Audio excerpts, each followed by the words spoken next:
আজকের টপিক হচ্ছে ইলেকট্রিক্যাল শক থেকে আমরা কিভাবে বাঁচবো, এবং ইলেকট্রিক্যাল শক যদিও কোনো রকম মানে কোনোভাবে আমাদের লাগে, তো লাগার পর ইলেকট্রিক্যাল শকটা লাগার পর আমাদের কী করণীয়, এই টপিকস নিয়ে আজকে আমাদের আলোচনা। তো একটা বিষয় কি, কারেন্ট তুমি আমার আত্মীয়, কারেন্ট কিন্তু আত্মীয় নয়, কারেন্ট কিন্তু তোমার আমার আত্মীয় নয়। এজন্য খুব সচেতনার সহিত আমাদের সব কাজ করতে হবে, ইলেকট্রিক্যালের কাজ করতে হবে। যদি কোনোভাবে এই 3 ফেজের কোনো একটা লাইন তোমাদের শরীরে টাচ করে, তো ওটাকেই শক বলা হয়। ওই মুহূর্তে তোমাদের দেখবা গ্রাম অঞ্চলে এই ধরনের ভুলটা করে যে অনেকে পানি মারে, অনেকে বালি মারে, এটা করা একেবারে চূড়ান্ত লেভেলের ভুল। তাহলে তোমাকে কি করতে হবে, তোমাকে একটা অপরিবাহী যে কোনো একটা পদার্থ নিতে হবে, হয়তো পারে শুকনা বাঁশ অথবা শুকনা কাঠ অথবা কাপড়, ঠিক আছে, ওইটা দিয়ে যে তারটা তোমার শরীরের সাথে বা ভুক্তভোগী যে তার শরীরের সাথে লেগে আছে, ওই তারটাকে আগে ওখান থেকে কি করতে হবে, সরাইতে হবে।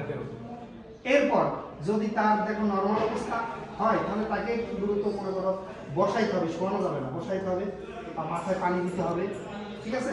এই পজিশনে তার আর কিছু করা লাগবে না। কিন্তু এই কারেন্টে যদি তাকে ধরো 30 সেকেন্ড বা 40 সেকেন্ড ধরে রাখছে, সে অনেক ছাটাছাটি করতেছে, ওই মুহূর্তে কিন্তু তার অবস্থা খারাপ।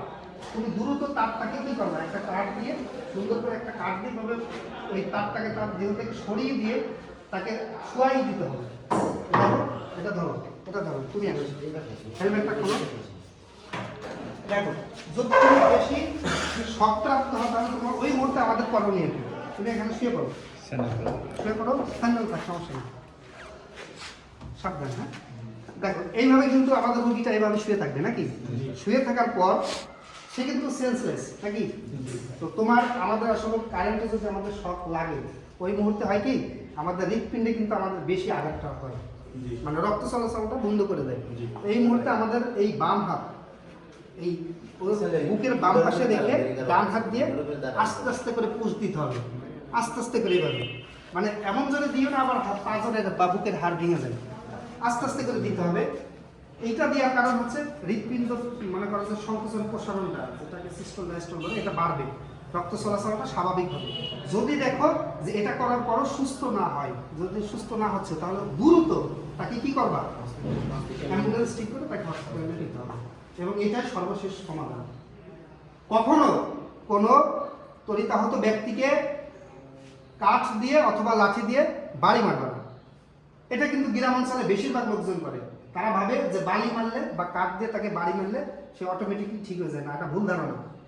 তাহলে সঠিক ধারণা কি, তাকে দ্রুত ওই তার শরীর থেকে যে কারেন্টের তারটা লেগে আছে ওটা সরাইতে হবে, এক।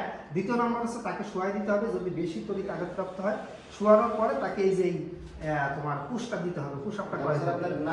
এরপর যদি বেশি সমস্যা হয়, গালটা মনে করো যে এইভাবে দিয়ে শ্বাস প্রশ্বাসটা তুমি দিবা তাকে কৃত্রিমভাবে। যদি সে নর্মালি হুঁশটা বেরো, দ্রুত ডাক্তারের কাছে নিতে হবে, এটা হলো সর্বশেষ কথা।